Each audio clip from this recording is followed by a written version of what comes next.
Echo serang chismosa.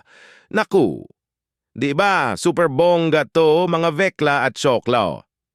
Chika tayo tungkol kay Diether. Matatanda ang nagkaroon ng panayam si Diet sa programa ni Miss Corina Sanchez kamakailan. Aba, mapapansin na napakatatas na ni Papa D sa wikang Filipino at medyo nagdiomedes maturya na ang mukha niya diva. Panoorin nyo mga shish! Gusto ko dito na maraming disiplina ang naituturo sa atin. Maraming mga bagay na normally hindi mo binibigyan ng pansin. Yan, yung itinataguyod niya yung tamang pag-iisip. Oo. Marami. Galing, ah. Marami siyang... Ang galing pala managhalog ni Dieter Ocampo. Salamat, Akala ko, minememorize mo Oo. lang yung sa script mo. Kasama na rin yun. Charot.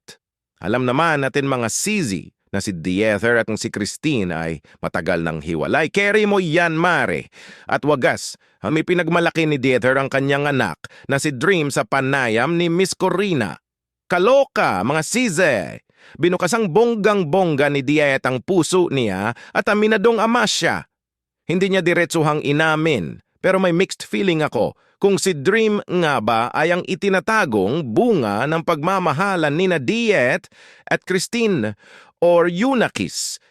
Ito sa labas ni Fafa D na siyang nagtulak kay Christine para mag-file ng annulment. Char! Hoy mga sis, hinangaan ni Diet si Dream. Kasi ay may angking galing sa math at mahilig sa business at finance management ang binatilyo. Siguro may potential siyang maging financial diva in the making, mga sis. Mabuhay ang future finance queen. Work it, girl! Kosera lang, mga sis. Naalala ko pa noong 2011 inilabas ni Diet ang kanyang anak na si Dream sa publiko. Ano? Bongga. Parang sakto sa edad ang bata nung magsama sila ni Christine.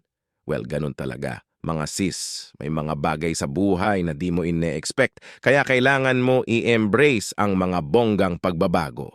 Samantala, todo respeto sa anak niya si Fafa D. Sabi niya, kailangan niyang irespeto ang private life ni Dream. Bongga girl, may privacy ang bata. At syempre, hindi naging madali ang lahat. Sabi ni Diet, kailangan mong panindigan ng mga pagkukulang mo.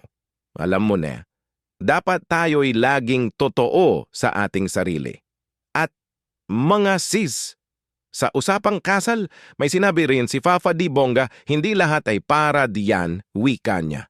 Kaya wag madaliin, charing! May malalim na respeto siya sa kasal.